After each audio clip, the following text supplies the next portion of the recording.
नमस्कार, मैं डॉक्टर नरेंद्र कुमार।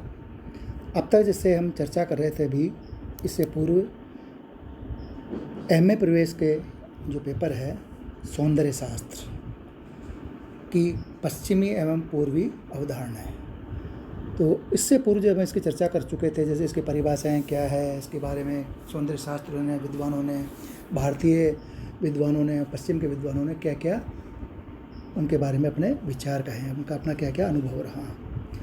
तो भारत में जैसे मैंने बताया था कि सौंदर्य शास्त्र पहले एक इसका अपने दर्शन का ही हिस्सा हुआ करता है, दर्शन का ही पार्ट। पश्चिम में इसको अलग अलग दृष्टि से देखा गया, हालांकि कुछ विद्वानों ने भी इसको दर्शन के शास्त्र इसका ही पार्ट माना है। यहाँ हम जैसे परिभाषाओं के बाद में, इसके परिचय के बाद में, जैसे किसका किस तरह से इसका वो उत्पत्ति हुई, किस शब्द से ये बना, ये सारी चर्चा हम उससे पूर्व कर चुके थे। इसके बाद में जैसे भारतीय विद्वानों के का हम जैसे है, इसके भारतीय विद्वानों के या भारतीय परंपरा में एस्थेटिक या सौंदर्य क्या कहा गया है, उसको क्या किन किन उसमें माना गया है रस सिद्धांत के रूप में, ये हम चर्चा आगे करेंगे। अभी जैसे पश्चिम के जो विद्वानों में हैं, उसके अंदर हमने लिया था सिलेबस के आधार पर, प्रथम जो विद्वान को मानते हैं है प्लेटो पे चर्चा कर रहे थे। तो प्लेटो का जैसे जन्म कहाँ हुआ था, 427 ईसा पूर्व से 347 ईसा पूर्व का ये प्लेटो का कार्यकाल समय माना जाता है। प्लेटो जैसे दार्शनिक, गणितज्ञ, धर्मशास्त्री, तर्कशास्त्री, ये सभी में इसकी विशेषज्ञता रही है, इस पर हम चर्चा कर रहे थे। प्लस प्लेटो का क्या दर्शन रहा, उसने क्या देखा। प्लेटो ने जैसे सुंदर को शिव एवं सत्य का अभिन्न अंग माना, सत्यम शिवम सुंदरम की शाश्वत त्रयी मानी है, वो उसमें विश्वास रखता था। जो सुंदर है वह कल्याणकारी है, कल्याणकारी भी अर्थात वही वस्तु वास्तव में सुंदर कहलाने योग्य है, जो अंदर से भी अच्छी हो, केवल ऊपर से ही नहीं। इसी उच्च आदर्शवादी विचारधारा का पर उसका परम सौंदर्य या एब्सोल्यूट ब्यूटी का सिद्धांत आधारित रहा है। इंद्रिय आनंद से उसका किसी प्रकार का कोई संबंध नहीं रहा है। अब प्लेटो का यह है जो हम कहते हैं एब्सोल्यूट ब्यूटी क्या है, इसके बारे में हम चर्चा करते हैं। इसकी परिभाषा प्लेटो ने अपने फ्रेंड्स ग्रंथ में इस प्रकार की है कि इंद्रियातीत आध्यात्मिक तत्व जिसकी अनुभूति मस्तिष्क में ध्यानमग्न अवस्था में होती है, और उसकी अनुभूति के भेद का रहस्योद्घाटन उसने अपने सिम्पोजियम नामक ग्रंथ में इस प्रकार किया है कि जो इस प्रकार बताए गए मार्ग पर आचरण करेगा उसे सुंदर रूपों के दर्शन होंगे। अर्थात जो इसकी प्लेटो की जो एब्सोल्यूट ब्यूटी है, उसके बारे में प्लेटो के जो विचार है, उसका जो सिद्धांत है, वो कहता है कि इंद्रियातीत आध्यात्मिक तत्व जिसकी अनुभूति मस्तिष्क में ध्यान मग्न अवस्था में, मतलब एक ध्यान मग्न अवस्था में होती है, और उसकी अनुभूति के भेद का रहस्योद्घाटन, यानी कि जो ध्यान मग्न अवस्था में जो अनुभूति होती है, उस अनुभूति के भेद का रहस्योद्घाटन उसने अपने सिम्पोजियम नामक ग्रंथ में इस प्रकार से किया है। वो कहता है जो इस प्रकार बताए गए मार्ग पर आचरण करेगा, यानी जो कल्याणकारी मार्ग पर, जो सुंदर मार्ग पर, जो कल्याण है, जो कल्याणकारी है लोगों के लिए, यह जो इस प्रकार के मार्ग पर आचरण करेगा उससे सुंदर रूपों के दर्शन होंगे, और शीघ्र ही वह देखेगा कि एक रूप का सौंदर्य दूसरे रूप के सौंदर्य के समान है, और तब यदि वह रूप, वह कहता है कि जैसे कि एक रूप का सौंदर्य दूसरे रूप के सौंदर्य के समान है, और तब यदि रूप सौंदर्य उसका लक्ष्य है, किसका नहीं, देखने वाले का रूप सौंदर्य उसका लक्ष्य है, तत्व की अनुभूति कर लेने पर वह समस्त सुंदर स्वरूपों का प्रेमी बन जाएगा, और वह विचार करने लगेगा कि जड़ वस्तुओं के सौंदर्य से मस्तिष्क का सौंदर्य श्रेष्ठतर है, और इस तरह उसकी अंतर्दृष्टि खुलने लगेगी। उसे उस विज्ञान का पता लग जाएगा जो संसार के समस्त सौंदर्य का मूल स्रोत है। ऐसा सौंदर्य जो सदाबहार रहता है, शाश्वत होता है, न कभी घटता है, न कभी बढ़ता है, न कभी फैलता है, न कभी सिकुड़ता है। यही परम सौंदर्य का स्वरूप है। ये प्लेटो का एक एब्सोल्यूट ब्यूटी का जो सिद्धांत है, अर्थात वो कहता है कि रूप का सौंदर्य दूसरे रूप के सौंदर्य के समान है, और तब यदि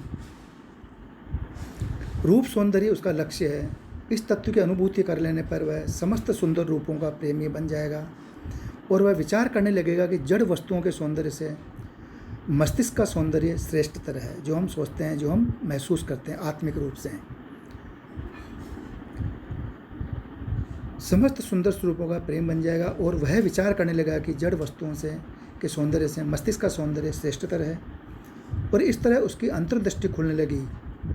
उसे उस विज्ञान का पता लग जाएगा जो संसार के समस्त सौंदर्य का मूल स्रोत है। ऐसा अद्भुत सौंदर्य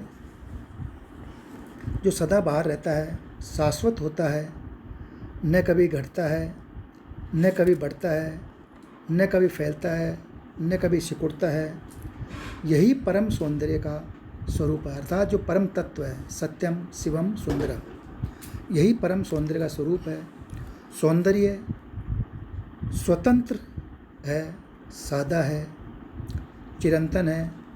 उसी का प्रतिबिंब संसार की क्षणभंगुर वस्तुओं पर पड़कर उन्हें सुंदर बना देता है। अर्थात जो परमात्मा है, जो परम तत्व है, वही उसको जो महसूस करते हैं, या जिसने जो सृष्टि बनाई है, जो नेचर बनाया, जो चीज़ बनाई है, वही परम सौंदर्य है।